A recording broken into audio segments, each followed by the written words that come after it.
lugar. Levante a mãe da glória, da glória, da glória, da glória. Vamos receber o pastor Marcos Feliciano dando glória a Deus.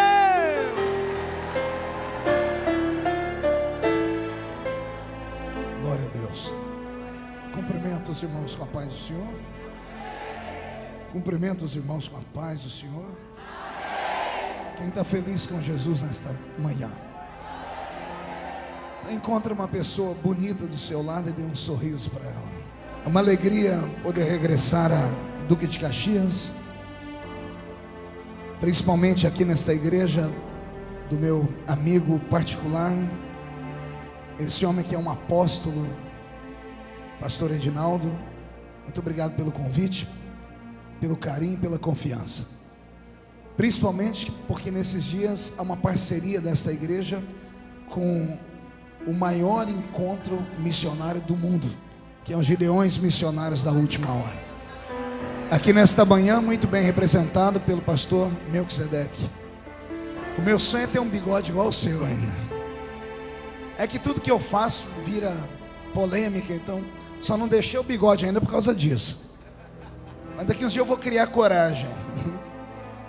Pegue na mão de quem está do seu lado, aperte a mão da pessoa com carinho até ela falar aleluia.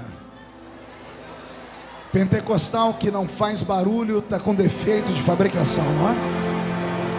Vamos orar? Pai, nós te exaltamos e te glorificamos. Daqui a alguns minutos os que entraram tristes neste lugar saltarão de alegria. Os que vieram se arrastando vão voltar para suas casas voando nas asas de um novo tempo. E antes que eu comece a ministrar a sua palavra, cerque esta igreja com a sua glória.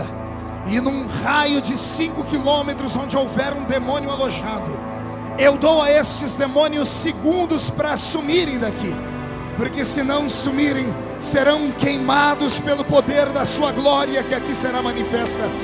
Rasga os céus sobre este lugar nesta manhã, e envie do céu para a terra uma comitiva de anjos. Que estes anjos desçam trazendo brasas de fogo nas mãos, comecem a esparramar estas brasas entre nós, e onde houver um crente batizado com o Espírito Santo, pega ele nesta manhã, Jesus, e mostra o caminho da verdadeira adoração. Fala conosco, Senhor, em o nome de Jesus teu Filho. E a igreja que crê diz amém. Toma o seu assento aplaudindo a Jesus porque Ele é bom.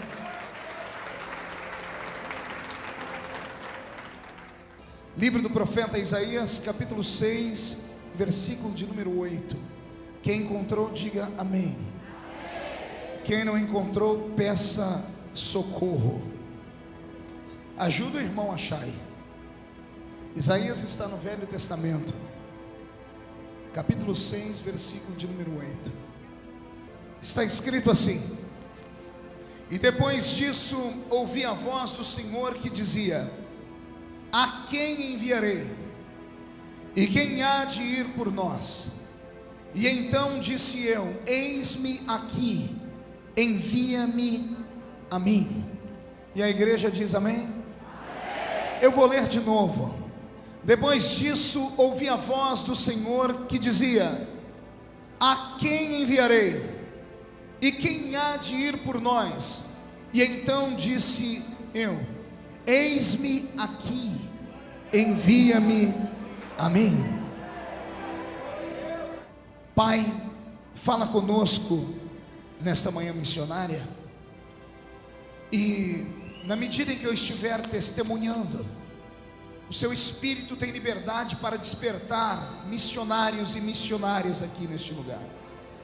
Move as águas de Duque de Caxias, para que no término desta campanha missionária, Duque de Caxias seja um polo de avivamento missionário para a nação brasileira e para o mundo. E a igreja que está presente concorda dizendo amém? Amém. Uma linda salva de palmas a Jesus, por favor.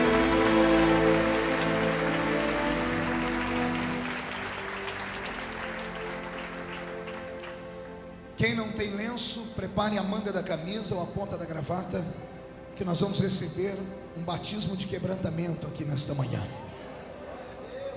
Os poucos minutos que eu tive para meditar acerca desta manhã missionária me foram muito emocionante, porque aprouve ao meio Espírito de Cristo me fazer lembrar de que foi em uma manhã missionária como esta que nasceu dentro deste homem que aqui está uma chamada linda, brilhante, divina, angustiante e sofrida. Todavia, eu faria tudo de novo se preciso fosse. E o Senhor falou comigo: ao invés de pregar nesta manhã, ao invés de dissertar teologicamente com o meu povo, conte para eles o testemunho da sua chamada. E depois deste testemunho, o Senhor me disse: vou eu levantar outros. Vou eu levantar outros com a mesma unção e graça que eu te dei. Alguém se candidata ao cargo aqui? Então dá mais um grito de glória, só para eu sentir que o povo está. Sua igreja será abençoada nesta manhã, porque uma das coisas que eu quase não conto ao redor do mundo é a minha história. Eu sou filho de uma lavadeira, filho de uma mulher simples, que até os dias de hoje, no século 21, no ano de 2011, não sabe ler e nem escrever. E tenho um orgulho muito grande de ser filho da dona Lúcia, porque é uma mulher valente, uma mulher querida, uma mulher guerreira, uma mulher que, como todas as mulheres e também homens, passa por dificuldades, enfrentou os reveses da vida e com maestria e ajuda de Deus, hoje bate no peito de orgulho, dizendo: Deus olhou para minha casa. Imagine você que no princípio da minha vida eu não tive tantas oportunidades de sobrevivência como alguns que estão aqui têm. Minha mãe solteira, grávida na idade de 17 anos, grávida de um homem casado, grávida de um homem conhecido na sociedade, recebeu dele a seguinte ordem: tire o menino, porque se ele sobreviver, o meu casamento vai ruir e acabar. E ela, por força da pressão dos seus dias, por ser uma mulher sozinha, que foi encontrada na rua pedindo esmola para comer, e quem a amparou foi o senhor José Antônio Novo, conhecido como Zico, que era meu pai, respeitou e tentou abortar-me. Mas quem é que pode matar aquele que Deus quer que viva? Quem é que pode falar não quando Deus diz sim? Quem é que pode empurrar a mão de Deus para trás quando Deus diz: eu vou estender a mão para abençoar? Quem? Ninguém. Nasci 8 meses dentro de uma estufa, porque essa cabeça aqui tinha vários buracos feitos pela agulha de tricô da dona Lúcia, que tentou me abortar. Com dificuldade sobrevivi. Cresci numa família pobre, numa casinha de 2 cômodos, onde nós dividimos 2 cômodos com 12 pessoas. Pense numa luta e numa prova. Na minha casa, panela e pinico era um problema. Cada hora um estava num lugar. E no meio de tanta pobreza, de tanta miséria, tudo que eu via, ouvia, me fazia sentir. E eu acabei crescendo revoltado com a vida. Porque não havia nada pior do que chegar na escola e na hora das brigas de crianças, ao invés de alguém me chamar de gordo, de feio, de pobre, me chamavam de filho de mãe solteira. Numa época em que ser filho de mãe solteira era uma vergonha, porque hoje tem a tal da gravidez independente, que a elite adotou. A primeira do país a fazer isso publicamente foi a senhora Xuxa Meneghel, e tornou-se uma marca. Então hoje já não é mais vergonha saber que a filha do seu vizinho é mãe solteira. Somente no baixo clero é que isso é visto. A sociedade já não se importa mais. Mas há 38 anos, quando eu nasci, a vergonha e o vexame era tão grande que minha mãe não conseguia emprego nem para poder cuidar de criança dos outros, exatamente porque ela era mãe de um menino que não tinha pai. Aos 9 anos de idade, ou melhor, aos 6 anos de idade, de 6 para 7 anos de idade, eu morava no meio do centro de um quarteirão. Haviam 2 corredores que davam para entrar na minha casa, pelo quarteirão da entrada e pelo quarteirão da saída. A 100 metros, ou 100 e poucos metros, tinha a paróquia Cristo Rei. E todos os domingos, eu acordava antes da família inteira, no meio do ninho, porque eram 12 deitados no chão, na cama, ou naquilo que nós chamávamos de cama. E eu acordava ouvindo a batida do sino da igreja. E a batida do sino fazia disparar o meu coraçãozinho de criança. Até que um dia eu acordei com um sino batendo, mas o sino não fazia din-dom, o sino fazia Marco, Marco, Marco. E como criança eu me levantei, coloquei uma roupinha rota, um chinelinho havaiana, não acordei ninguém em casa. Saí e fui até a paróquia Cristo Rei. Sentei-me lá atrás nos bancos, uma menina, eu era pequeno, sofria de inanição para ajudar. Eu não entendia nada que o padre Ângelo, que era o pároco daquela congregação, falava, mas o meu coraçãozinho de criança sentia tudo. Ali nasceu a chamada do missionário. Então eu venho hoje dizer às pessoas que quando Deus quer fazer, Ele faz. E não interessa onde a pessoa esteja. Minha família não tinha afinidade nenhuma com o movimento evangélico, nem com o cristianismo pentecostal. Eu jamais colocaria os meus pés em uma igreja evangélica, se antes eu não tivesse me apaixonado por Deus na igreja católica. Então no catolicismo romano eu conheci Jesus. E eu me lembro que nesta manhã, enquanto o padre pregava, ele ainda pregava em latim para ajudar, eu não entendia nada. Eu ficava olhando para as paredes, e nas paredes da igreja tinham as imagens da via da crucificação. E lá na frente, atrás dele, tinha uma imagem de quase 3 metros de um Cristo pendurado. E aquela imagem bateu no meu coração com pena, porque mesmo como criança eu já sabia o que era dor e o que era sofrimento. Naquele dia, quando a missa terminou, as irmãs que cuidavam da igreja não sabiam onde eu morava, não sabiam quem era minha mãe. Eu, quando criança, muito criança, travei, não conseguia falar com ninguém. Me levaram para a casa das mulheres que cuidavam da igreja católica. Virou um tumulto na rua da minha casa, porque minha mãe achava que eu tinha sido sequestrado ou roubado por ciganos. Até que alguém me reconheceu e me levou em casa. E as mulheres da igreja chegaram na minha mãe e falaram: não bata nessa criança, porque ela é especial. Esse menino tem vocação. Ele vai ser um grande padre e vai dar muito orgulho para a família. Dali então, eu comecei a frequentar a igreja católica. Com 7 anos eu já fazia catecismo, ou começava a aprender um pouquinho do catecismo. E aos 9 anos de idade, fui o primeiro menino do estado de São Paulo, na época, a fazer a crisma. Me crismei aos 9 anos de idade. Aos 9 anos de idade, eu recebi emprestado a Bíblia da patroa da minha mãe, que era espírita kardecista. Porque para fazer catecismo eu tinha que ter uma Bíblia, nós não tínhamos dinheiro para comprar. E ela me emprestou a Bíblia Ave Maria, capa azul. Como garoto prodígio, eu sempre fui muito inteligente, para a honra e glória do Senhor. Eu decorei, ou melhor, eu devorei a Bíblia inteira, de capa a capa. Com 9 anos de idade, eu já tinha lido a Bíblia toda. E não era como essa Bíblia que você tem aí. Era uma Bíblia que tinha 7 livros a mais, que nós não temos no cânon sagrado da Bíblia, João Ferreira de Almeida, que são chamados de livros apócrifos. Nascia ali uma vocação. O primeiro contato que eu tive com o movimento evangélico foi com a Dona Maria, a mãe do Tom. Tom era um menino, meu vizinho, que chamava-se Everton, e a gente chamava ele de Tom. A irmã Maria era uma dessas crentes do cabelo comprido, cheio do Espírito Santo, assembleiana roxa, até o tutano dos ossos. Não sabia falar muito bem, mas pensa numa mulher que orava, pensa numa mulher que tinha autoridade sobre demônios. E todas as vezes que ela me via com a Bíblia Ave Maria indo para a igreja católica, ela me chamava e dizia: onde é que você vai? Eu disse: eu estou indo para a igreja. E ela falava para mim: Jesus tem um plano na sua vida. Eu disse: é por isso que eu estou indo na igreja. Ela não se conteve, até que um dia ela me chamou e disse: venha cá que eu vou te mostrar o que é a verdadeira fé. E ela abriu um livro que tinha um monte de imagens do fim do mundo.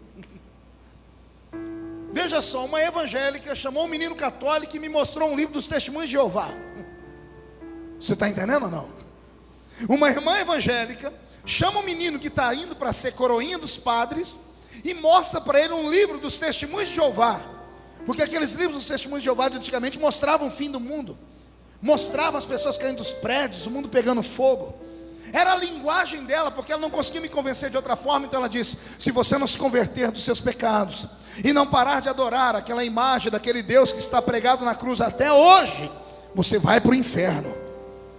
Isso me fez, durante várias missas, terminar a missa, eu ir lá e ficar olhando para a imagem daquele Cristo, com muito receio. Um dia eu toquei nos pés dele e tirei, e quando eu toquei nos pés dele estava cheio de poeira, e eu comecei a imaginar com a minha mente de criança: que Deus é esse que fica empoeirado na parede? Não, você não entendeu, eu vou repetir: que Deus é esse que fica empoeirado em cima da parede?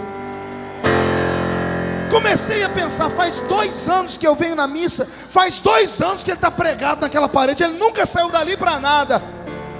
Oh, Jesus começou a trabalhar no meu coração, igreja. Até que um dia, com 13 anos de idade, me levaram a uma igreja evangélica, e eu sentei do lado de um menino que chamava Márcio, ainda se chama Márcio. Um menino só tinha 2 dentes na boca, o zagueiro e o atacante. Mas quando eu sentei perto dele, porque quem me levou era o Ronaldo, que tocava trompete, ele tinha que ir lá para a banda, ele me deixou aqui atrás ao lado do Márcio. E eu não entendia nada que aquele pregador pregava. Quem pregava naquele dia era o presbítero irmão Jonas. E o irmão Jonas pregava e levantava a perna e dava gritos, e eu não entendia nada do que ele falava. Mas cada coisa que ele falava subia um arrepio na minha coluna, que eu não entendia nada. E eu olhava para o Márcio olhava para mim e falava umas coisas esquisitas. Naquele dia, antes de eu ir para frente aceitar Jesus, eu perguntei para ele: Márcio, a sua mãe trabalha com floricultura? E ele: não, por quê? Sua mãe é jardineira? Não, por quê? É que toda hora você fica falando samambaia, samambaia. O que é essa samambaia? Não era samambaia, eram as línguas estranhas que ele falava. E eu falava para ele: cada vez que você fala samambaia, me arrepia todo o corpo. Que samambaia que é essa, Márcio? E ele sorrindo diz assim: isso é o poder do Espírito Santo.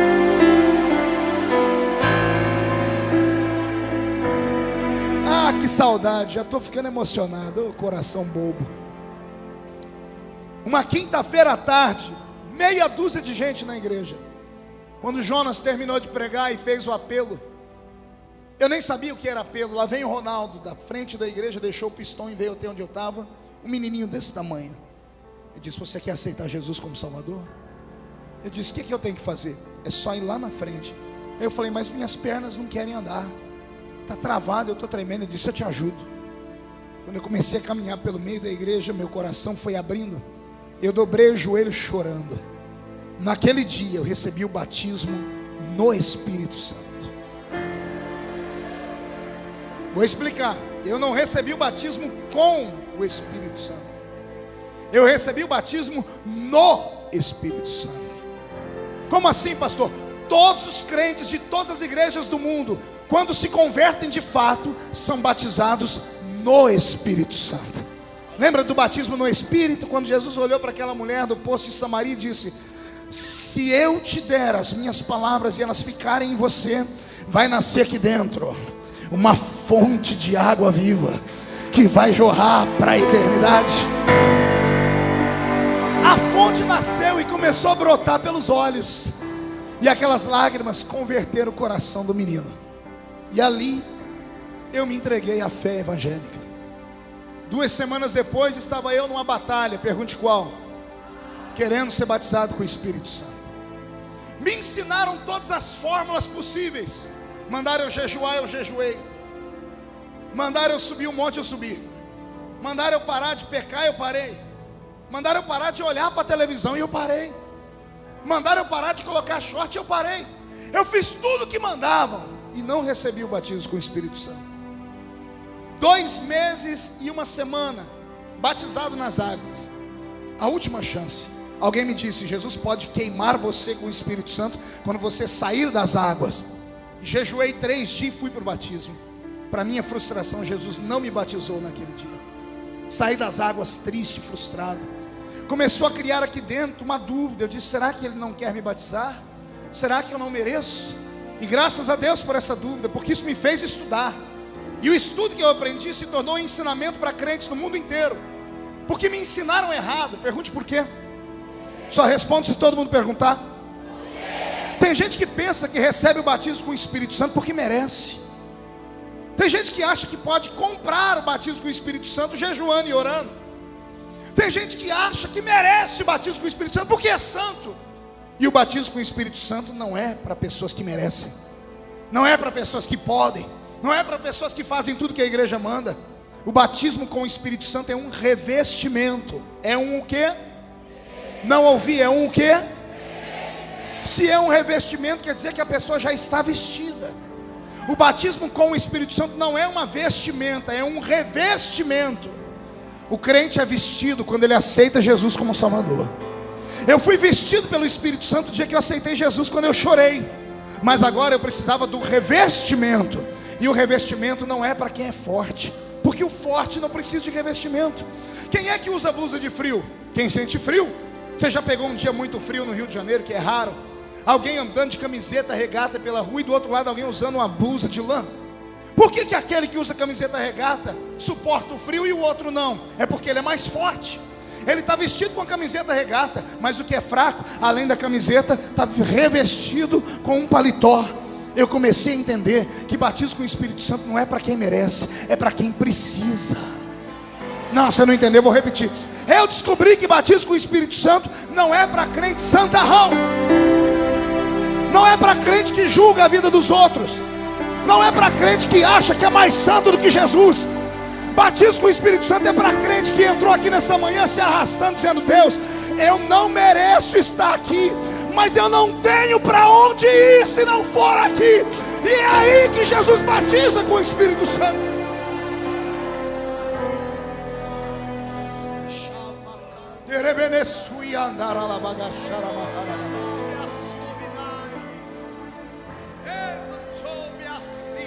Recebi o batismo com o Espírito Santo num dia que eu não esperava. O batismo de 3 meses seguinte.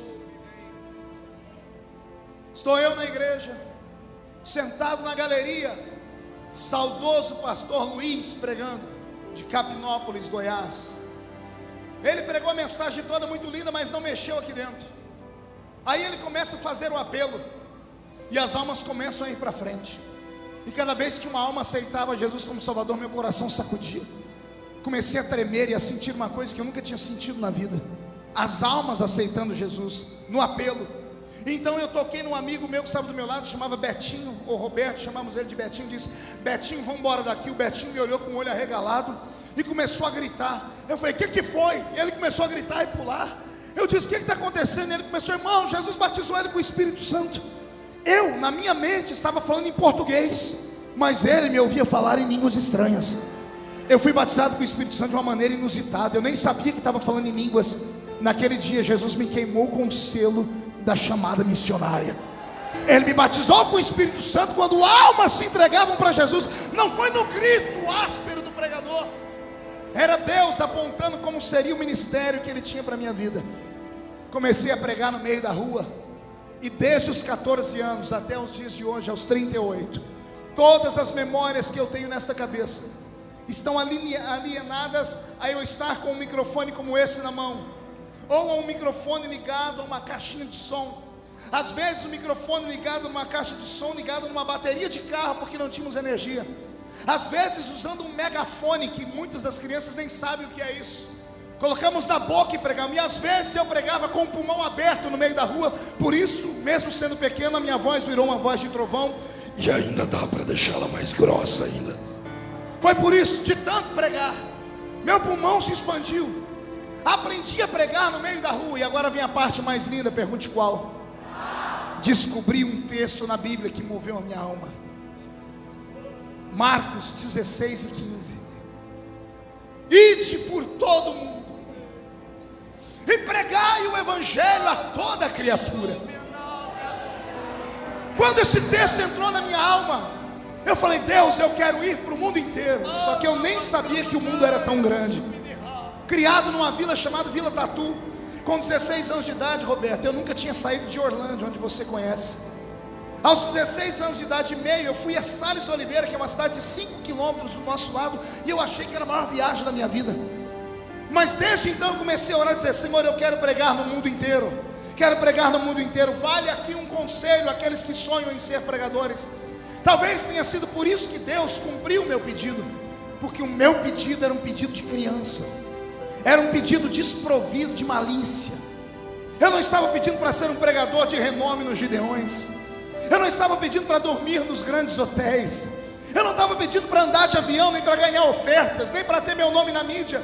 Eu estava dizendo com o coração aberto: Papai do céu, me usa como pregador, eu quero ser um pregador. E a chamada foi crescendo dentro do meu peito. Um dia, como ninguém me dava oportunidade para pregar na minha igreja, porque eu passava vergonha. Imagine você que a primeira vez que eu subi num púlpito para pregar, o pastor me avisou um dia antes, eu não dormia a noite inteira procurando um texto. Subi no púlpito com o dedo no meio da Bíblia, num domingo de manhã como este aqui. Foi a primeira vez que eu subi num púlpito. Pastor José do Amparo, na cidade de Morro Agudo. Só que quando eu cheguei no púlpito, eu senti uma glória tão grande, um temor, que a minha mão tremia. Quando eu coloquei a Bíblia, escapou o dedo. Foi: Jesus, agora eu estou frito. Não tinha índice, eu não tinha colocado papel. Falei: Senhor, para não passar mais vergonha, seja o que o Senhor quiser. E abri a Bíblia. Caiu nas bem-aventuranças. E quando eu li: bem-aventurados pobres de espírito, porque eles verão a Deus. Quando eu comecei a ver aquilo, eu disse: Deus, eu me apaixono pelo Senhor. Desci do púlpito humilhado naquele dia. Eu botei no meu coração: nunca mais prego, porque eu passei vergonha. Eu vi meus amigos rirem num canto, mas conforme eu ia descendo, o pastor José do Amparo, na época eu pensei que ele falava só para não me deixar triste, mas ele falou pelo Espírito.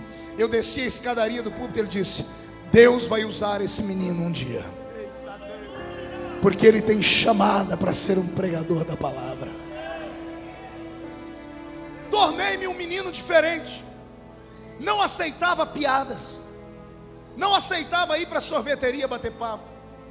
Não me lembro de ir a um shopping, não me lembro de ir a um cinema, não me lembro de ir a um campo de jogar bola, não me lembro de sair com os meus amigos para passear, ir para azarar uma menina ou flertar com uma garota.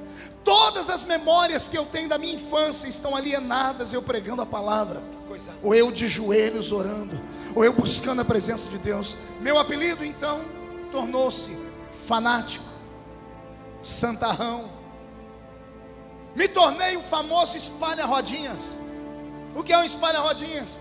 O grupo de jovens estava reunido, e quando eu chegava, um a um ia saindo, até que eu me via sozinho. Ninguém queria ser meu amigo, porque eles diziam que eu só sabia falar de Deus e de Bíblia, que eu estava louco, fanático, beato de igreja, desequilibrado.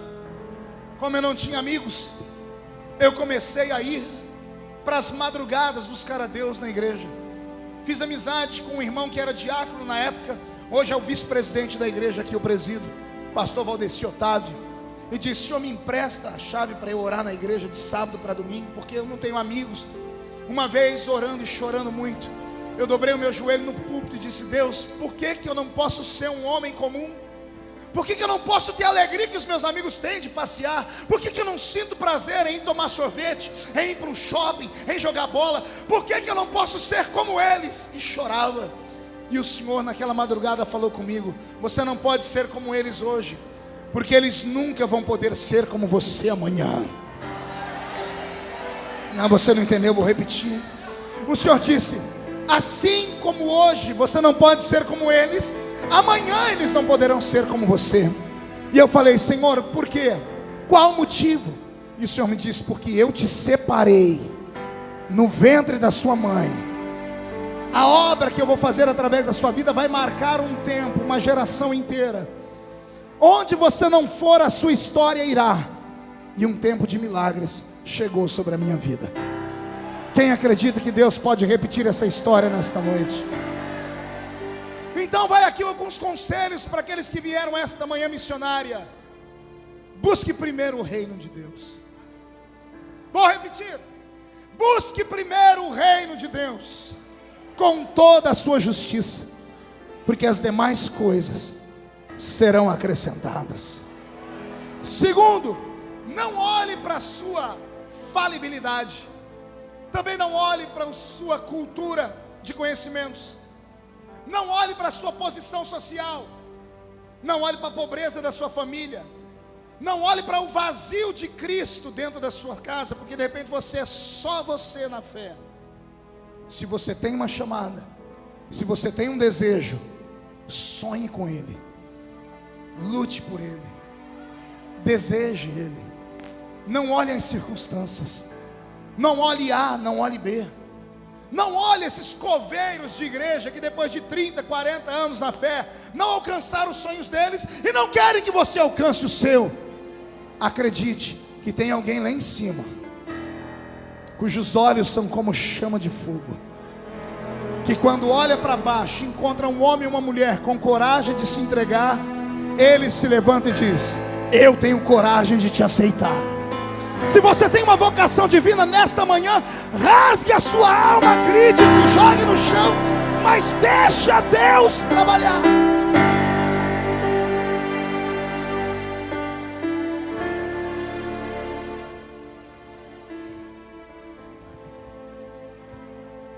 (16 anos de idade)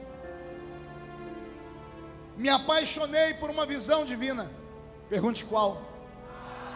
Sonhei com um país chamado Romênia, que fica no noroeste da Europa. Meu coração quase saltou pela boca quando Deus me revelou esse país. Trabalhava com o Telex na época. Telex é o tataravô da internet. Descobri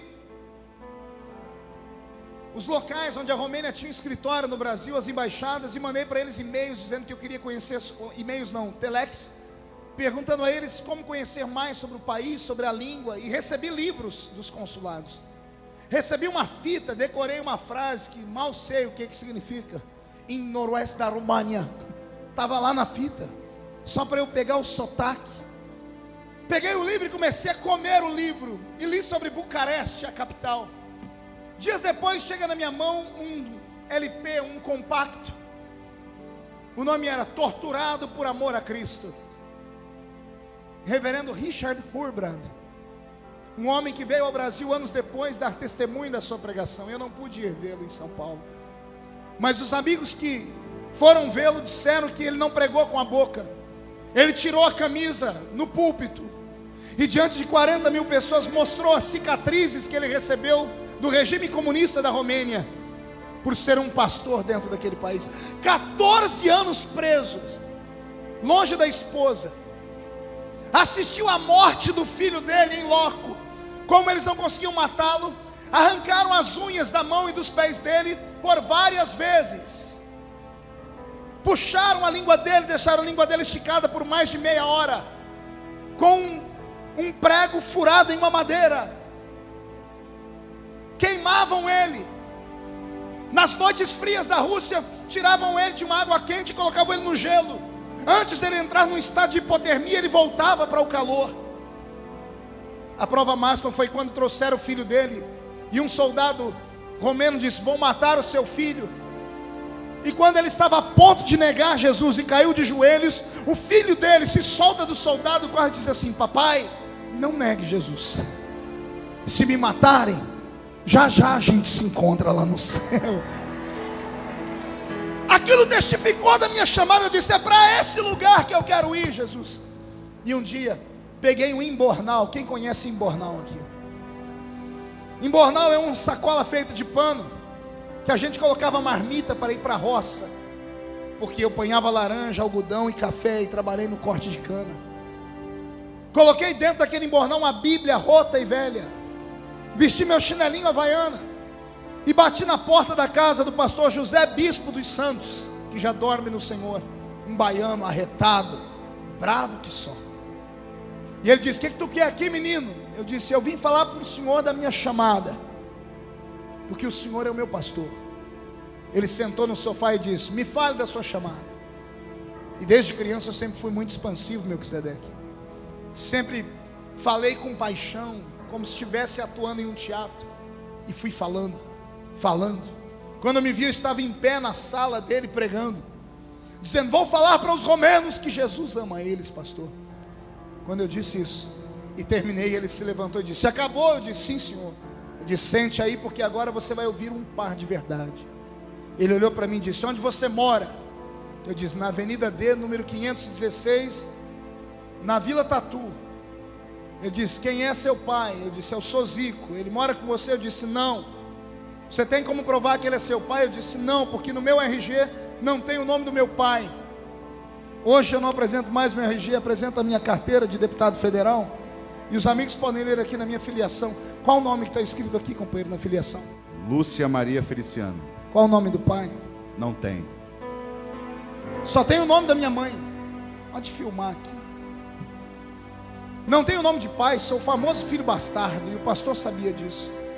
Quando eu disse para ele que eu não tinha o nome do meu pai, ele disse: você congrega onde? Eu disse: eu congrego na Vila Tatu, no salãozinho de 3 por 4 metros. Os membros do salãozinho são ricos. Eu disse: todo mundo corta cana. E o pastor disse: então esquece obra missionária na Europa. Obra missionária só para filhos de pastor rico, de igreja gigante, de capitais. Obra missionária só para filhos dos americanos dos olhos azuis que tem dólar. Você nasceu no meio do mato, congrega numa igreja pequena, numa cidade sem expressão. Você mora em Orlândia, acorda para a vida. E eu comecei a soluçar e chorar. Ele me abraçou e disse: é melhor eu ver você chorar agora do que chorar amanhã frustrado. Eu me levantei para ir embora. Ele me fez um pedido: não conta para ninguém, porque senão você vai fazer com que os outros moços e moças sonhem com a obra missionária também. Você é muito eloquente, Marco. Eu não prometi, por isso que eu estou contando aqui. Naquele dia eu cheguei na minha casa de 2 cômodos. O nosso quarto, o que nós chamávamos de quarto, dava para o meio de um pasto. A janela de madeira pesada, fechada com a tramela. Quem conhece tramela aqui? Tem gente com um pezinho na roça também. Eu abri aquela tramela. Eu era muito pequeno. Minha mãe tinha uma máquina de costura Singer, daquela que você tinha que dar partida nela aqui e ficar bombeando aqui com o pé. Quem conhece máquina de costura assim? Como eu era pequeno, eu não atingia a altura daquela janela. Eu subi em cima dessa máquina e abri a minha Bíblia num outro texto que eu tinha me apaixonado. Só que eu não conseguia ler. Pergunte por quê. O versículo não existia mais na Bíblia. Pergunte por quê. Porque todas as noites, depois que Jesus me falou da Romênia, eu chorava em cima dele. Eu pegava minhas lágrimas, não tinha marca-texto, e eu marcava o versículo até que rasgou a Bíblia. Eu abri a Bíblia e mostrei para o céu. E falei: aqui está escrito: a quem enviarei? Quem há de ir por nós? E eu disse: eis-me aqui, Senhor, envia-me a mim. Fechei a Bíblia e comecei a gritar com Deus, dizendo: o Senhor é mentiroso. Porque aqui não está escrito que tem que ser filho de homem rico para fazer obra missionária. Aqui não está escrito que tem que ser famoso para fazer obra missionária. Aqui não está escrito que tem que ser americano para fazer obra missionária. Aqui o Senhor está perguntando quem quer ir, e eu estou dizendo: eis-me aqui.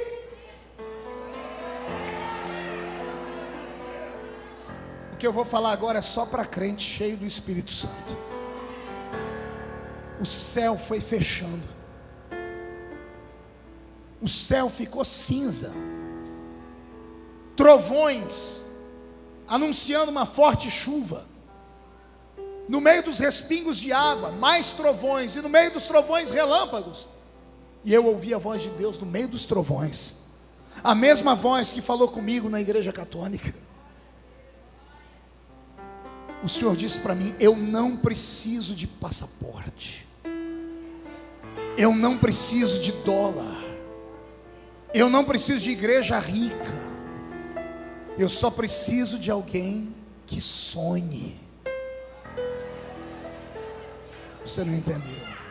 O Senhor disse: eu só preciso de um sonhador. Foi lá na minha infância que Deus me deu a frase que se tornou uma das frases mais faladas no meio evangélico, que abriu um tempo novo até para os hinos. Depois que eu preguei em Camboriú a mensagem O Sonho de José, e o Senhor me fez lembrar da frase e eu contei ao mundo: sonhe e ouse sonhar, você nunca irá além dos seus sonhos. Eu acreditei, ignorei tudo que falaram para mim, ignorei os que me perseguiam, os que me chamavam de fanático, e até o meu pastor que disse que eu não tinha chamada. Como não me deixavam pregar em Orlândia, eu comecei a ir para os cultos de congregações na região. Eu pegava um ônibus na rodoviária e ia para as cidades onde eu sabia que tinha cultos de mocidade, sem ser convidado. Chegava e sentava nos bancos com uma gravatinha de crochê, uma bibliazinha no banco e orando para me darem uma oportunidade. Como culto de mocidade, na maioria das Assembleias de Deus não é bem frequentado, sempre que chega alguém ele tem uma oportunidade. E aí eu comecei a pregar. Foi aí que eu comecei a desenvolver o meu talento. Aprenda uma coisa nesta manhã: se você não acreditar em você, ninguém vai acreditar. Eu vou repetir: se você não acreditar na sua chamada, ninguém mais vai acreditar. Se eu fosse você nesta manhã, eu sairia deste calabouço da vergonha, eu sairia desta caverna da solidão, eu ignoraria esse sentimento de inferioridade, eu agarraria os demônios que falaram no seu ouvido que você nunca vai ser ninguém, esfregaria a cara deles no chão, porque quem viver verá. Eu repito, quem viver verá onde Jesus ainda vai te colocar. Se tem alguém que acredita que a sua história ainda não acabou, dê um pulo para cima e um grito de glória.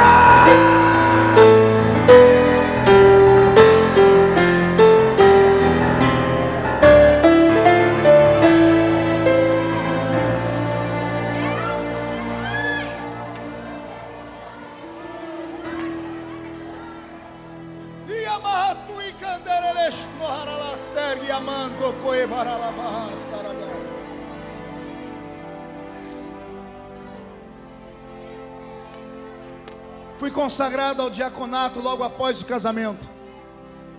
Casei-me com uma mulher santa, a quem eu devo tudo que eu tenho e tudo que eu sou. Minha eterna namorada, a quem eu respeito e sou apaixonado por ela, a irmã Edileuza, que me deu 3 lindas filhas, Karen, Kathleen e Camille, que são a cara do pai. Mas o cabelo puxou para a mãe, graças a Deus. O cabelo das meninas é liso.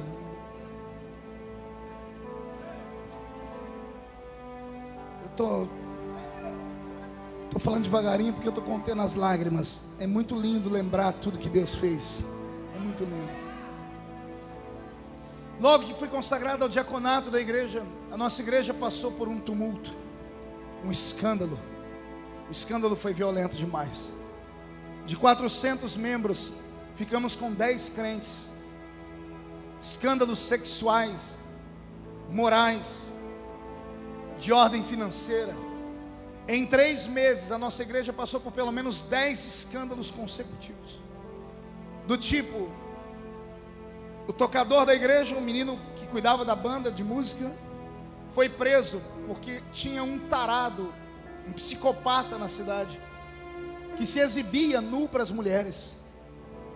A polícia fez um cerco e prendeu. Era o moço da igreja. O pai da única menina que tocava teclado na igreja, uma menininha que com 10 anos de idade tocava o teclado na igreja, foi denunciado pela filha. E a mãe foi à delegacia. Dos 8 aos 10 anos de idade, o pai violentava a própria menina. E era o homem mais santo que tinha na igreja. 2 presbíteros desceram do púlpito por causa de mulheres. Um menino da igreja foi pego na rua mantendo relações com um cachorro. Um espírito maligno desceu sobre a igreja, sobre a cidade. Hoje eu entendo que era o diabo tentando destruir a semente de uma chamada. O diabo não sabe do futuro, mas ele percebe o futuro. É um psicólogo. Quando você vê uma pessoa que é crente, tudo dá errado na vida dele, irmão, não desanime a pessoa, fale para ela, permaneça. Vença pela perseverança. Porque tem pessoas aqui que não sabem o que Deus tem na vida deles, mas o diabo já percebeu o que é. Você não entendeu? Eu vou repetir. Tem gente aqui que não sabe porque sofre tanto, mas o diabo, porque conhece o homem desde que o primeiro homem esteve no mundo, sabe que toda pessoa que sofre demais é porque Deus quer dar a ele aquilo que não deu a ninguém. É por isso que Satanás faz de tudo para acabar com a sua família. É porque a sua chamada é grande. Eu repito, é grande. Eu repito, é grande. É grande, é grande. Pega essa palavra, é grande.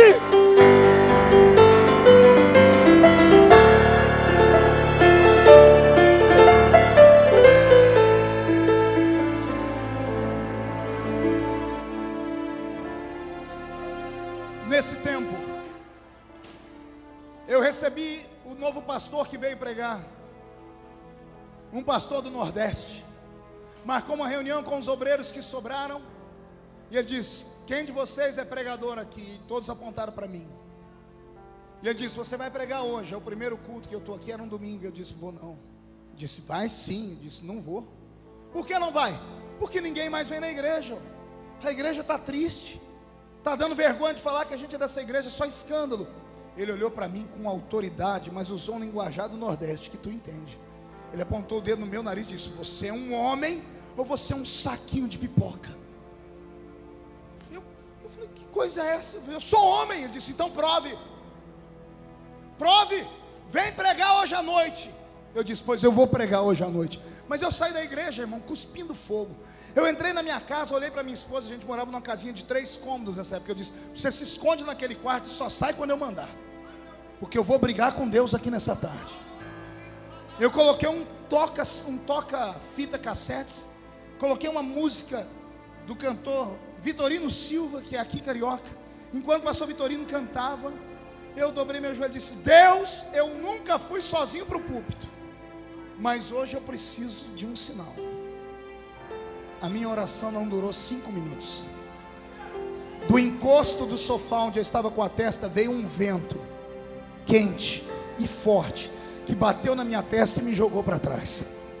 Eu caí no centro da pequena sala, debaixo da mesinha que tinha. Eu tentava abrir o olho, mas era como se uma lâmpada tivesse explodido nos meus olhos. Eu não conseguia abrir o olho de tanta claridade. Eu comecei a tremer, eu senti temor. Eu disse: Deus, não me mata. A voz do Senhor, que já havia falado comigo outras vezes dentro daquela sala, disse: não é morte, hoje eu te dou um ministério de fogo para as nações. Eu não fui ungido por homens. Talvez seja esta a diferença entre eu e outros grandes obreiros do país. Talvez seja por isso que eu sou chamado de rebelde, porque eu não obedeço ninguém, porque eu não obedeço nada de igreja, porque eu coloco uma pulseira, porque eu estico meu cabelo. Eu devo satisfação àquele que me ungiu, e aquele que me ungiu não estava na horizontal, estava na vertical. Foi ele que me ungiu.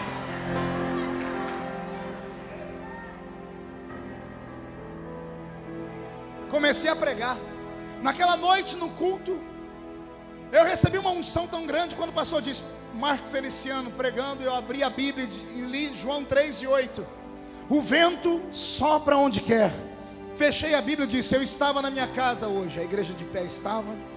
Quando Deus soprou dentro da minha casa, quando eu disse isso, da porta da entrada da igreja até o púlpito, as pessoas começaram a cair no chão.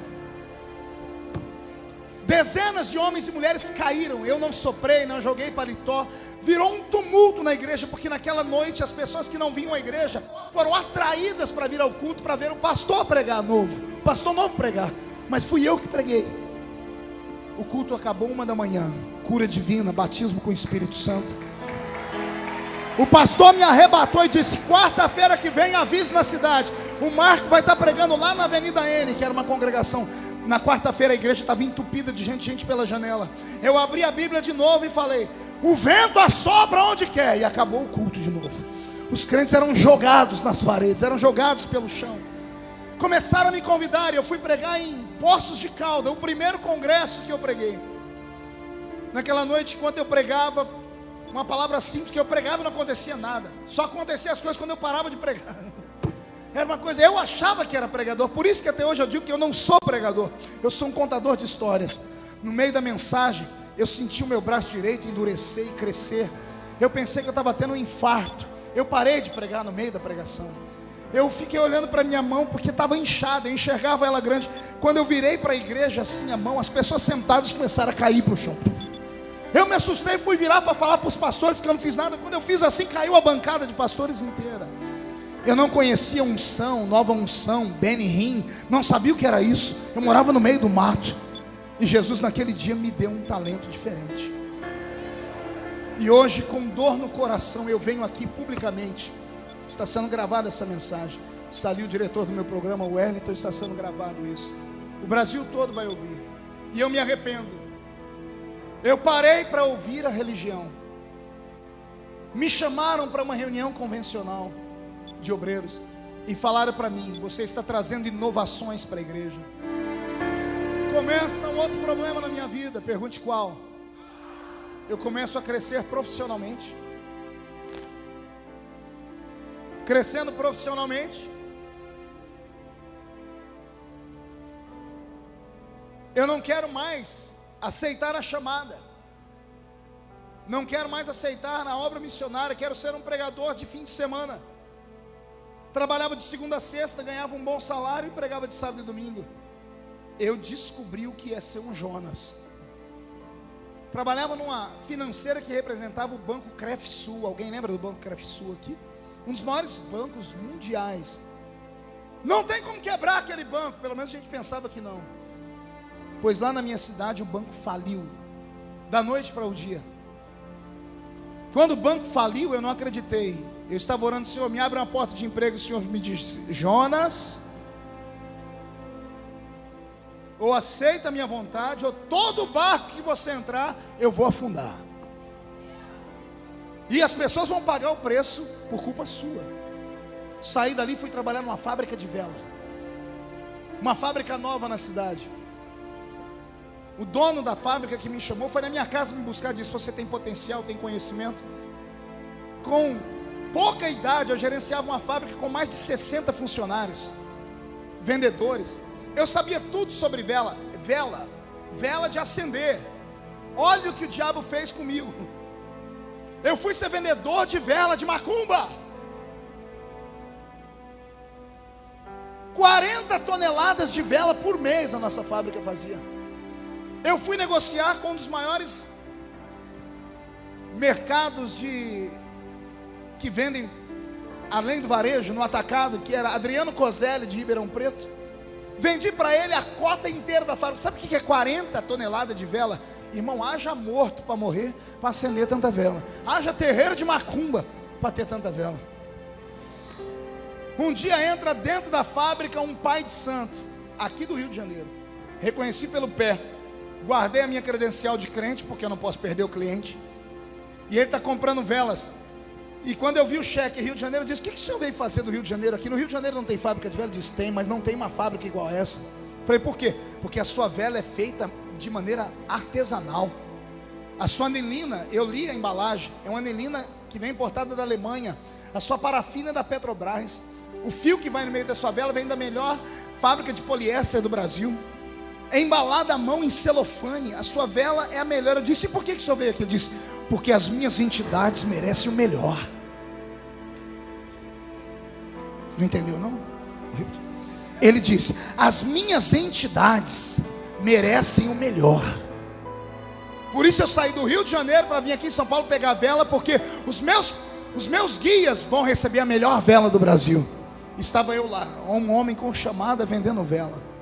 Quando ele foi saindo, ele olhou para mim e profetizou, disse: você vai receber uma proposta. Dentro de um mês você vai ser chamado para ser sócio dessa fábrica. Abraça essa sociedade, porque você vai transformar essa fábrica na maior fábrica da América do Sul. Meu olho brilhou, eu falei: vou ficar milionário. Olha, eu acreditando na profecia da boca de um demônio. Estava fraco, com chamada, com unção, mas eu negociei os meus dons com a igreja. Eu pensei no dinheiro, no bem-estar da minha família. Os 2 donos da fábrica morreram numa noite só, num acidente de carro. A fábrica se manteve 6 meses. Jesus disse: vem para a minha obra ou eu fecho essa fábrica. Faliu a fábrica. E eu não fui. Entrei na Intel, indústria de terminais elétricos, a segunda maior empresa da minha cidade. Departamento financeiro. Falei: estou estabelecido, o maior salário da cidade. Quando eu estou na empresa, 1 ano e 8 meses, a empresa entra em falência. Concordata. A sociedade acordou com a manchete no jornal: Intel pede concordata. Mais de 1.500 empregos diretos numa cidade de 30 mil habitantes. Representa quase 30% da sociedade. A cidade estava quebrando. E o Senhor disse: vai ficar aí até quando, Jonas?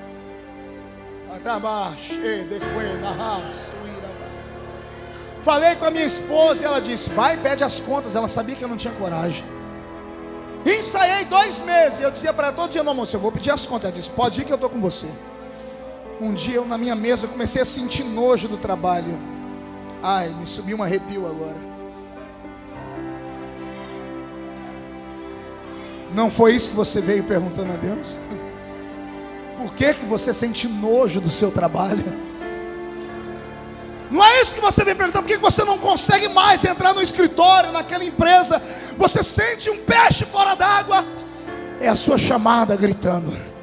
É o Espírito Santo dizendo: chegou a hora. Vou repetir: chegou a hora. Chegou a hora.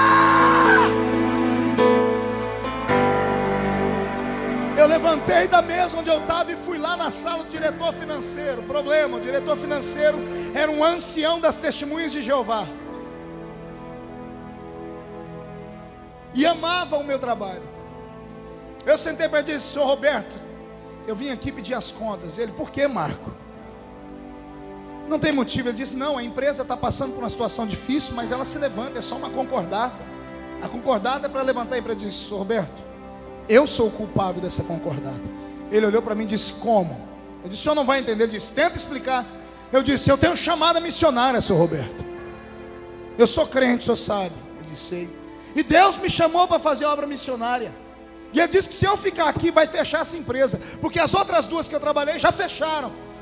Eu esperava ouvir tudo, menos o que ele me falou. Ele abaixou a cabeça. Quando ele levantou, ele estava chorando.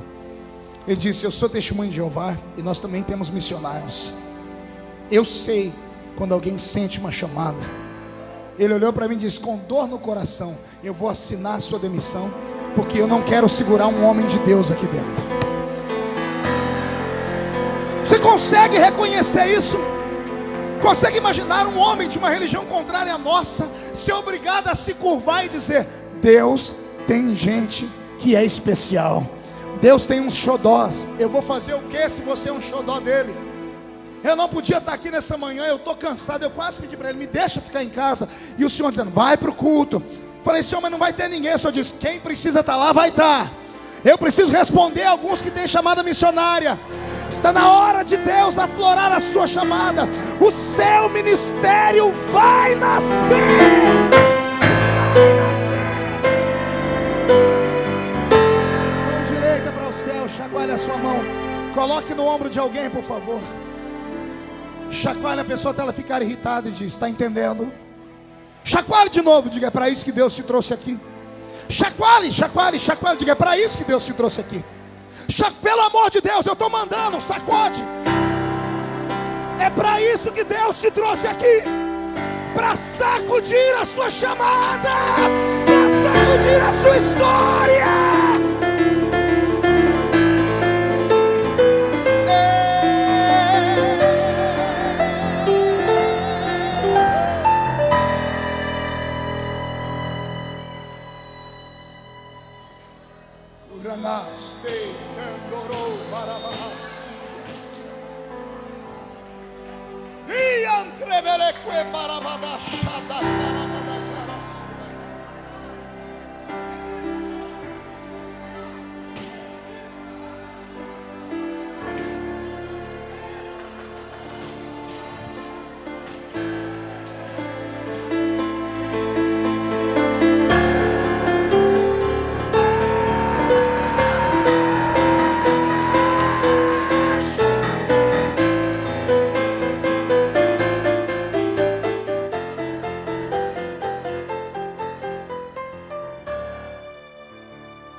Era meio-dia,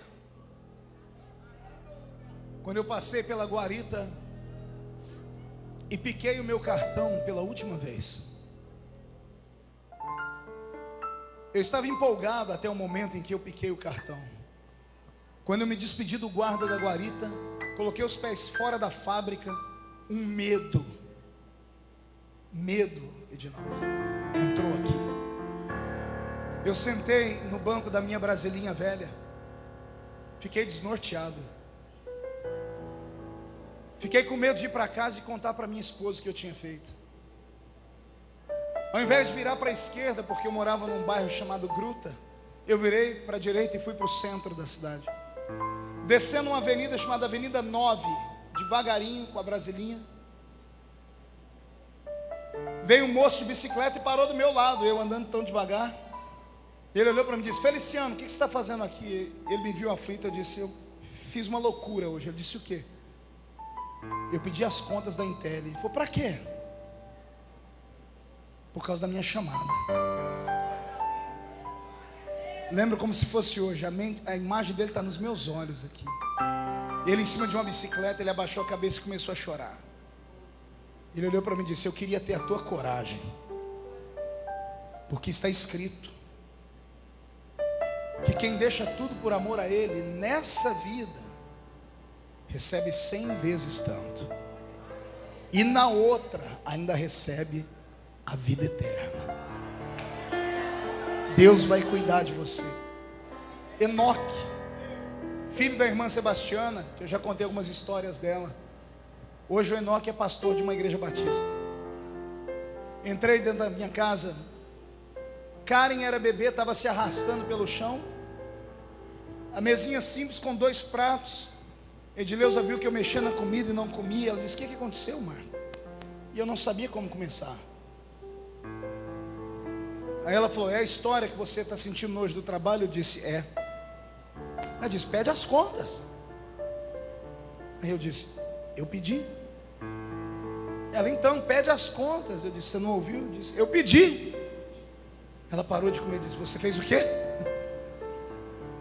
Eu pedi. Ela: você está brincando? Eu disse: estou falando sério. Ela parou de comer, foi no chão e pegou a Karen e envolveu a Karen nos braços. E ela disse: e agora? Eu disse: agora Deus proverá.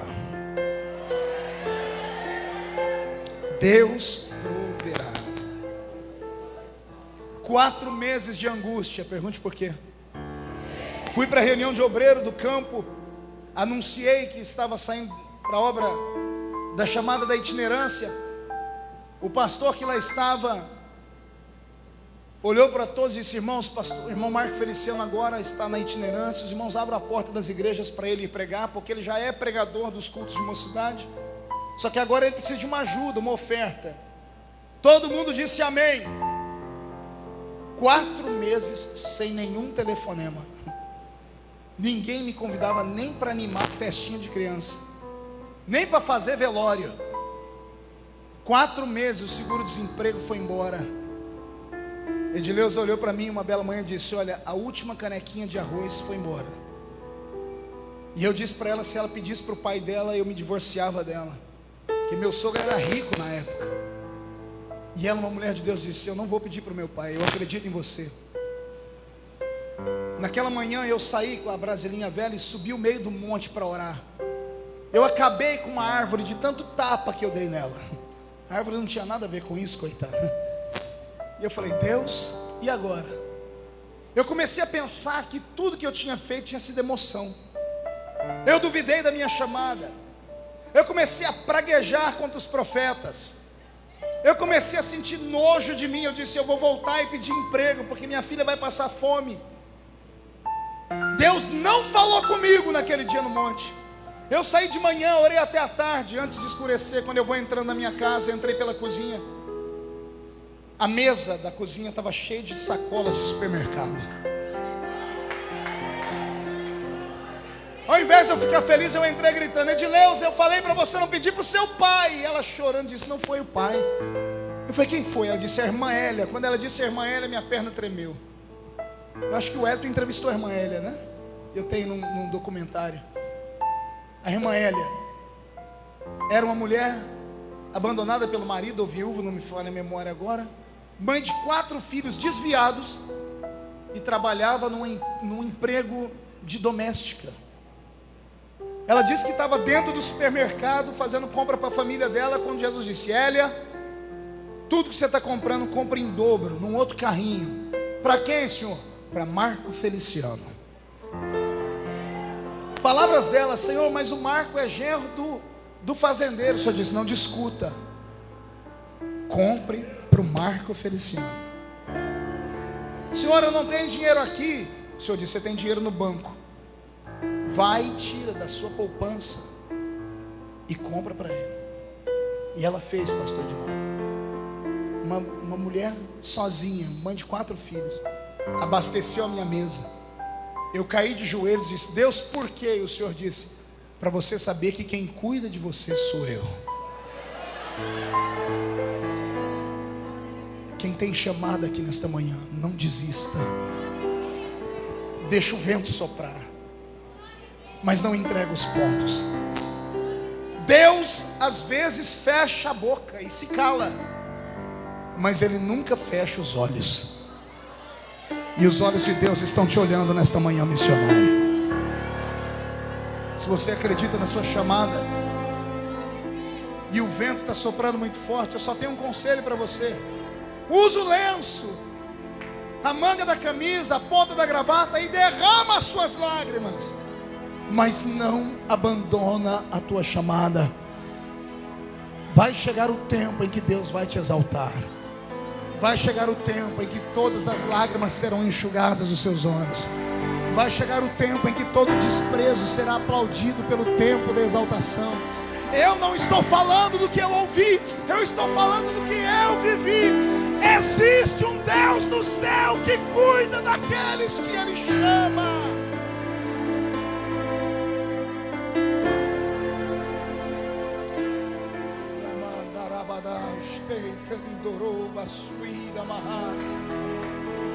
Revana sui candreveles novera bagacheria macarba.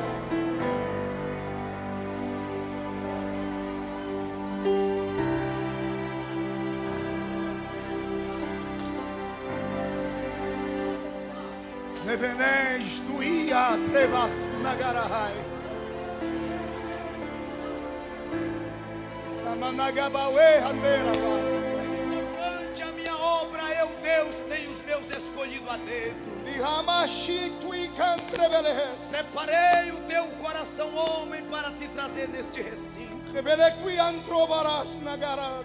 Porque olhando para ti, força alguma, tu possui a capacidade. Mas na entrada neste recinto, tu disseste: Deus, fale comigo neste lugar. E eu enviei o meu servo de tão longe para dizer e proclamar a ti que é chegado o tempo. Darei a ti mais unção da palavra e o meu espírito de intimidade, e tu viverás tempos de glória na minha presença. Tu andarás sobre lombos de cavalos espirituais e entrarás dentro de uma esfera que tu não conheces, onde somente eu com poucos homens no mundo posso entrar. Não são todos que podem conhecer o estado de graça da eficiência que tenho. Dentro dos mistérios e de prova sombra de quente e de plácia mudo eu idioma. De come chobe tuple suminivia.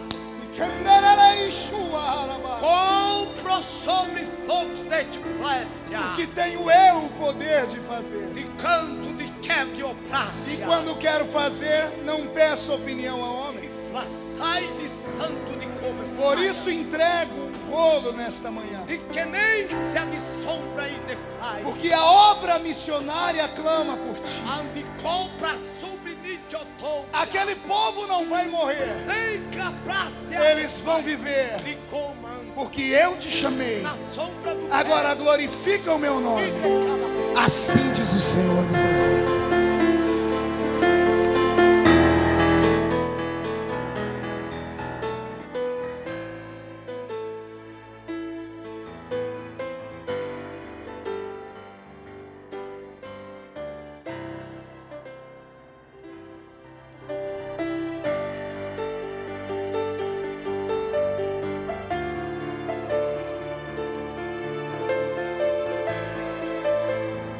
Quem está sentindo Jesus aqui?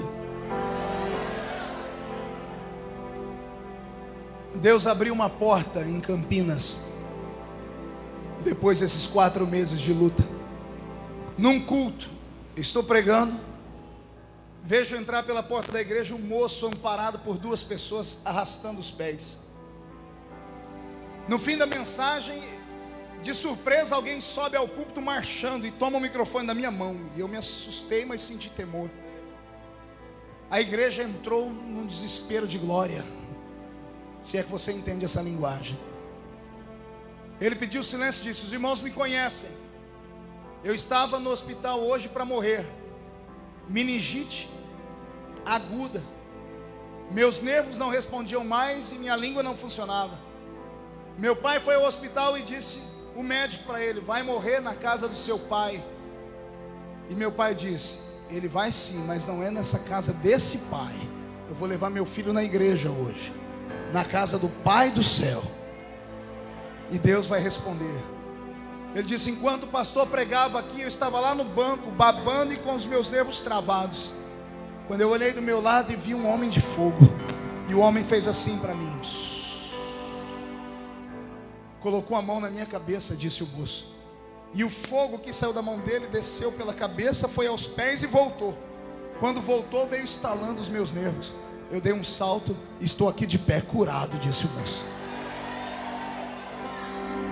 Me tornei o pregador da região de Campinas por 1 ano a fio. Pregava toda semana em Campinas, Hortolândia, Sumaré. Campinas, Hortolândia, Sumaré, porque tinha muitas congregações. Eu era o pregador do milagre do fogo. Jesus foi abrindo as portas.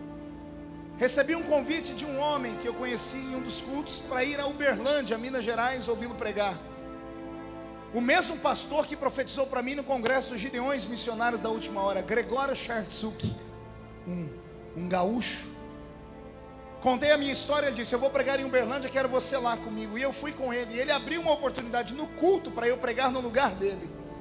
Quando eu terminei de pregar, veio uma irmã do círculo de oração de Uberlândia, colocou a mão na minha cabeça e disse: assim falo contigo, filho, dentro de um tempo, e metade de um tempo, vou abrir uma porta para ti, entra por ela, e eu vou cumprir o que eu te prometi. Não sabia interpretar, procurei o pastor novo que estava na minha igreja, disse: o que é um tempo à luz da Bíblia? Disse: 1 ano. E meio tempo? Meio ano. Ele disse: conte 1 ano e meio. Foi no carnaval de 1 ano isso. Carnaval do ano seguinte, 1 tempo. 6 meses depois, mês de agosto. Só que no carnaval do ano seguinte, eu estava pregando em Curitiba, ou numa cidadezinha próxima a Curitiba, e entra pela porta da igreja um grupo da antiga rádio Marumbi, que não pertencia aos Gideões ainda por completo. Entra Matheus Jensen, uma das maiores vozes musicais do Brasil. Matheus Jensen transmite o culto ao vivo para as cidades vizinhas. A cidade que eu estava pregando era uma cidade do interior do Paraná, Mauá da Serra. Na época tinha 3.000 habitantes a cidade. Quando eu cheguei naquela cidade, eu disse: Deus, eu nunca vou ser pregador de grandes congressos. Estava numa cidade de 3.000 habitantes. Só que quando eu pregava, eles transmitiam pela Rádio Marumbi. Os telefones da Rádio Marumbi começaram a truncar. As pessoas começaram a ligar. Quando o culto terminou, Matheus Jensen, com o celular na mão, me chamou e disse: a sua pregação foi transmitida ao vivo. E o Paraná inteiro perguntou onde é que eu tinha conseguido a pregação do pastor Mauro Ferreira. Qual o nome? Tem alguém aqui da velha guarda assembleiana? Mauro Ferreira era contemporâneo do pastor Idecaso Takayama, um dos maiores pregadores do Brasil. Morreu novo num acidente de carro. Eu tenho um disco dele pregando e me arrepia quando eu ponho o disco. É a minha voz, o mesmo jeito de pregar. A unção que estava sobre ele caiu sobre mim. Você crê em transferência de unção? Eu vou pedir para Deus te dar do que Ele me deu hoje, mas eu não vou morrer para isso. Deus vai te dar. Quem crê pega. Então pega. Dá um grito maior do que esse. Aí o Matheus Jensen disse assim: meus filhos vão entrar para a política, e eu preciso de você para me ajudar a fazer a campanha deles no estado do Paraná no mês de agosto. Quando falou política, me arrepiou todo, porque eu era fanático e achava que política era coisa do diabo. Eu disse para ele: ó, eu não vou falar nem que sim nem que não, eu vou orar. Eu entrei em oração com a minha esposa e ela falou assim: calma aí, aquela profecia? Falei: qual? Lá de Uberlândia. Falei, é mesmo, um tempo, metade de um tempo. Fui pegar a data, deu certinho no mês de agosto. Fazia um ano que eu havia recebido a profecia quando eu vi o Mateus me chamar. E ele me queria para o mês de agosto, 6 meses da frente. Abracei a campanha política. E ele me fez uma promessa: se os meus filhos ganharem, eu sou amigo do pastor Cisino e vou indicar você para pregar nos Gideões. Eu não acreditei. Para mim era promessa de político. Pior, os filhos dele não ganharam para política. No mês de novembro meu telefone toca, irmão Mateus Jens. Feliciano? Sim. Meus filhos não ganharam, mas Deus me incomodou. Eu vou te apresentar para o pastor Cisino para você pregar no congresso no mês de abril. E eu me empolguei, e o pastor Cisino aceitou. Era quinta-feira à tarde, a primeira vez que eu fui pregar debaixo de uma tenda, não era nem no ginásio. Preparei uma mensagem numa Bíblia com 6 meses antes. Quando eu estava saindo do hotel para ir para o culto, a minha esposa colocou a Bíblia em cima da perna dela, ela usava saia na época, e colocou meu paletó por cima, num ônibus, indo de Balneário para Camboriú, um circular. Quando ela levantou, catou só o paletó e a Bíblia ficou no ônibus. Quando eu cheguei perto do culto, eu disse, cadê a Bíblia? Ela disse, perdi. Eu quase fiquei endemoniado. Eu disse, Jesus, o que eu ia pregar estava lá dentro, e agora? O esboço estava lá dentro. Foi por isso que eu aprendi a pregar sem esboço. Eu nunca mais preguei com esboço na vida. Aí eu falei com o pastor Isaías, que hoje está na Argentina, ou no Chile. Ele disse, pastor Isaías, eu perdi a Bíblia que eu ia pregar. Ele disse, aí daí? E daí que o esboço estava lá. Ele foi andando no meio do pessoal, pegou uma Bíblia novinha, tirou do plástico. Ele disse, quem tem chamada prega sem esboço. Tó. E eu preguei em cima de um tablado de 2 metros por 2 metros e 50 centímetros do chão. E Deus derramou a glória dele naquele lugar. No mesmo congresso, na tarde, fui pregar e preguei a mensagem: os 4 poderes que lutam pela vida de um missionário. No ano seguinte eu volto e prego a mensagem: o sonho de José. E do sonho de José para cá, são 67 países do mundo, mais de 1.600 cidades do Brasil.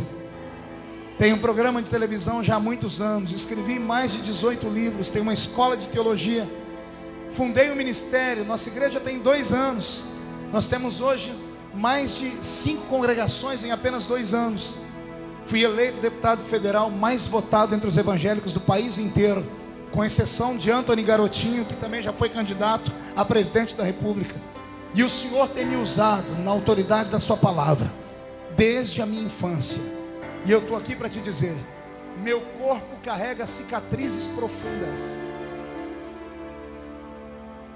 Minha alma já foi mutilada muitas vezes.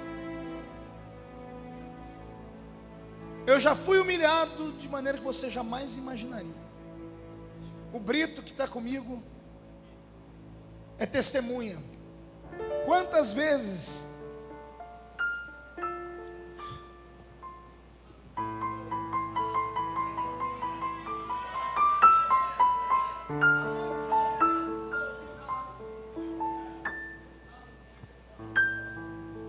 a gente não tinha dinheiro para colocar gasolina no carro. A gente abastecia o carro com cheque para 40 dias. E a gente saía sem rumo. E eu parava nas cidades, encontrava uma Assembleia de Deus e ficava na porta esperando o culto começar. Lembra, Brito? Pegava a fitinha, tinha uma fitinha cassete branca e preta, e mandava para o púlpito. Quantas vezes pastores pegaram a fita e passavam um por um dos presbíteros e eles começavam a rir. O pastor levantava, vinha no pé do púlpito um lixo, ele abria o lixo e soltava a fita lá dentro. Ia por microfone e dizia: irmãos, temos uns vagabundos aí, gente que não quer trabalhar e quer viver de vender a mensagem. E ele dizia, e a Bíblia diz: de graça recebei, de graça dai. Dormimos na beira da pista, debaixo de árvores. Quantas vezes teve dia que eu falei: desisto. O peso da família viver solitária, o peso da família ter que muitas vezes não ter o suficiente para viver, mesmo sendo um grande pregador ou conhecido pelo menos. Me lembro uma vez indo para o Paraná, convidei minha esposa para ir. E ela disse: Marco, eu nunca te pedi nada nesses anos de casamento, mas eu não tenho lingerie. Eu fiquei com uma vergonha. Só quem é casado sabe a dor da sua esposa de falar: eu preciso de uma lingerie, você não tem dinheiro para comprar. É vergonhoso. E eu falei para ela: depois dessa viagem eu vou comprar. Fomos para Maringá, fiz um grande amigo lá, Dr. Almeri. O Dr. Almeri, na época vereador, me levou para a casa dele, me apresentou alguns empresários, abriu algumas igrejas para que eu pregasse. Quando terminamos, na hora de voltar para casa, no ônibus, ele do lado de fora pegou uma bala e falou: pastor, essa bala é para tua mulher, viu? Não é para o senhor não. E eu até brinquei com ele, falei: que ousadia é essa, rapaz? Eu disse: é para tua mulher. Ela pegou a bala, no meio do caminho, atravessando o estado do Paraná, ela lembrou da bala. Quando ela desembrulhou a bala, dentro tinha uma nota de R$50, amarradinha. Ela olhou para mim e disse: o que é isso? Eu falei: deve ser o dinheiro da lingerie.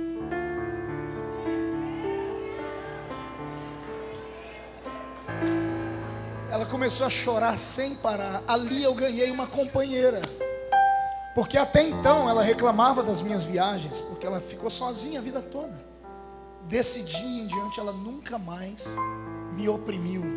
Chegou a reclamar, mas ela nunca impediu que eu fizesse a obra. Mas a surpresa maior estava por vir. Quando chegamos em casa, abrimos as malas, tinha um saquinho preto desses de lixo dentro da bolsa dela. Quando ela abriu, tinha um bilhete: irmã Edileuza, é vergonhoso uma mulher presentear outra mulher com isso, mas eu estava andando quando a senhora estava hospedada na minha casa e Deus falou comigo: compre 5 jogos de lingerie para minha filha.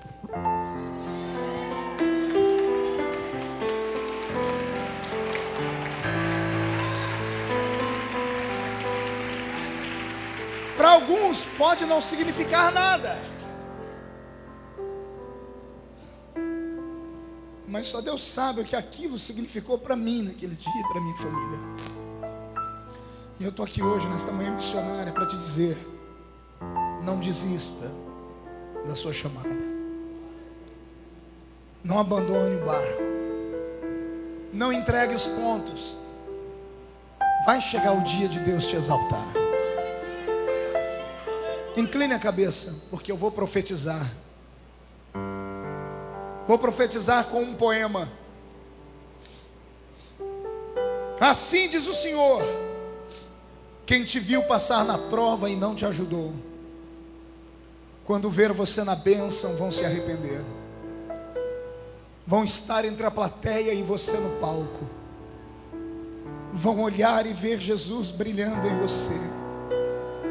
Quem sabe no seu pensamento você vai dizer: meu Deus, como vale a pena a gente ser fiel. Na verdade, a minha prova tinha um gosto amargo, mas a minha vitória hoje, ela tem sabor de mel.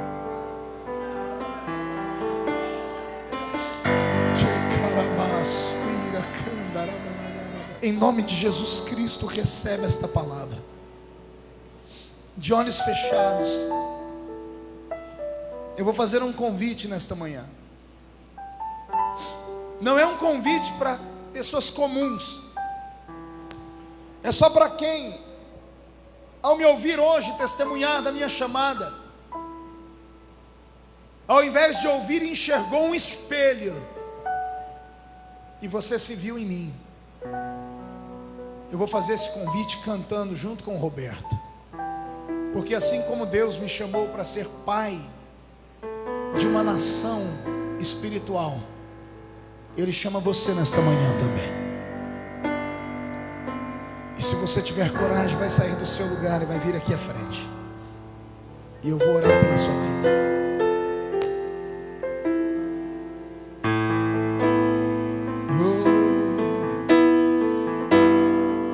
Glória a Deus.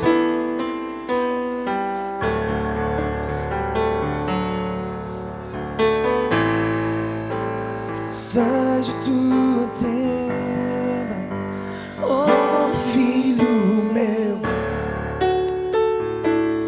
te mostrarei a as estrelas do céu.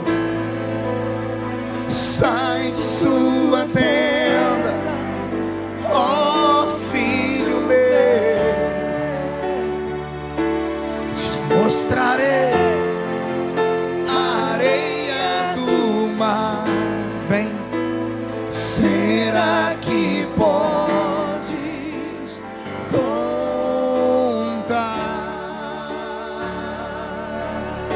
Cadê você, missionário?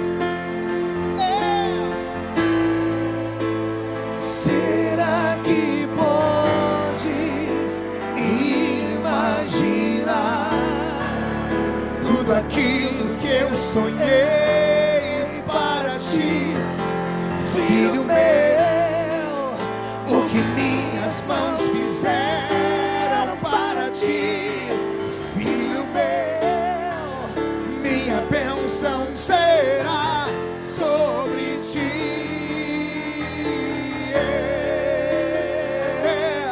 Uma nova história Deus tem pra ti. Um novo tempo Deus tem pra ti. Tudo aquilo que perdido foi, ouvirei de sua boca, te abençoarei.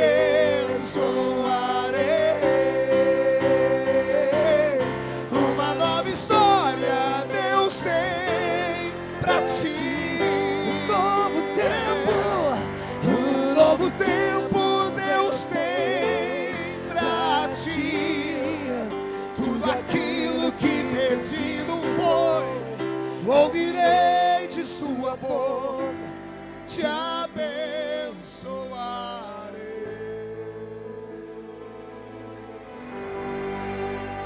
Eu vou te fazer um pedido agora, os que vieram, traga as duas mãos ao redor do peito em forma de um abraço.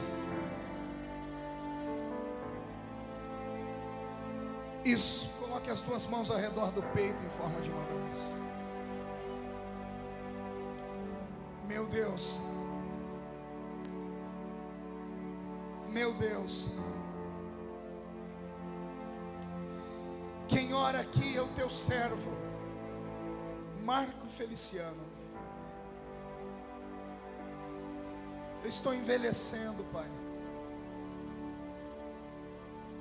Eu estou cansado. Tem noites que eu não aguento, Senhor. A dor no pulmão, a saudade de casa. Eu fiz o que pude nesses anos. Agora o Senhor me leva para Brasília, para um cenário político nacional, para eu fazer a diferença lá dentro.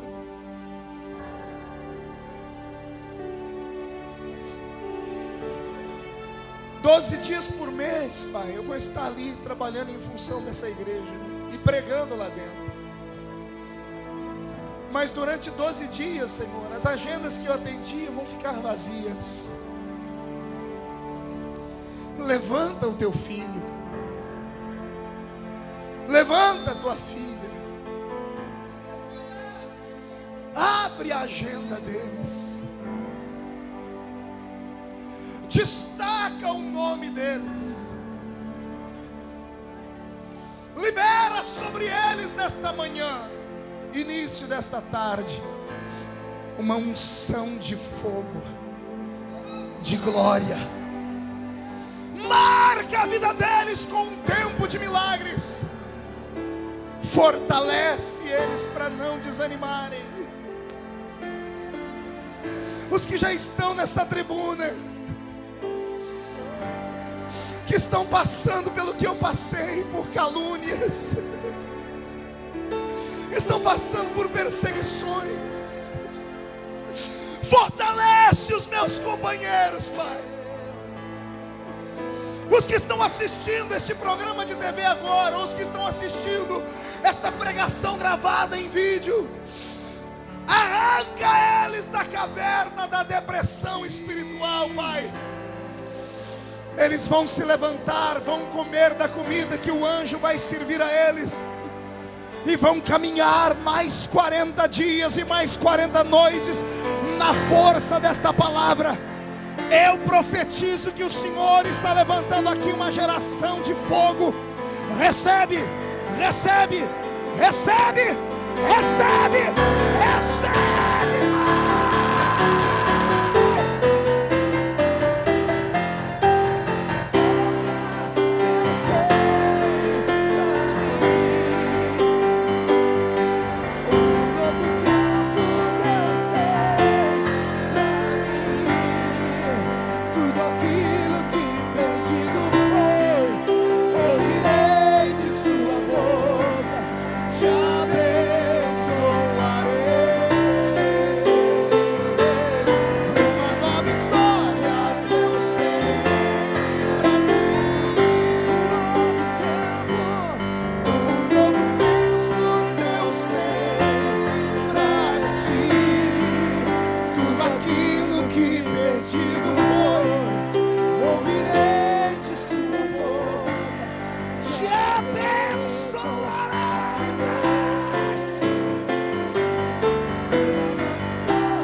Levante a mão direita ao céu.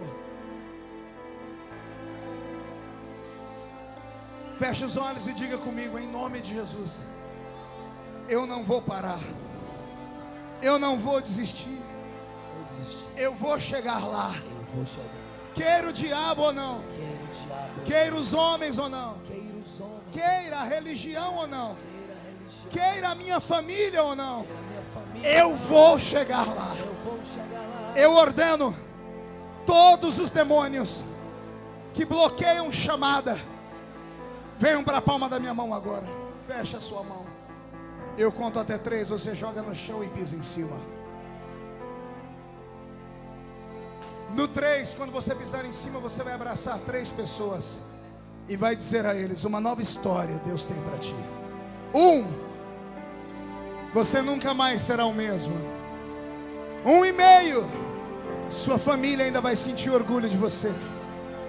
2, a sua igreja ainda vai reconhecer a sua chamada.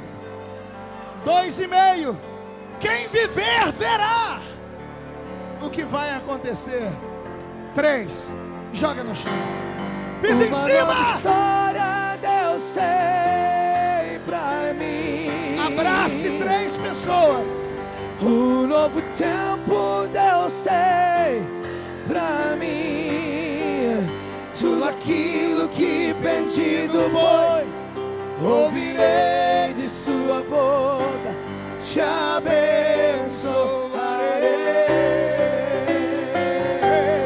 Uma nova história Deus tem pra mim.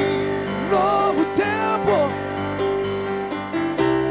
Deus tem pra mim. Tudo aquilo que perdido foi, ouvirei de sua boca, te abençoarei.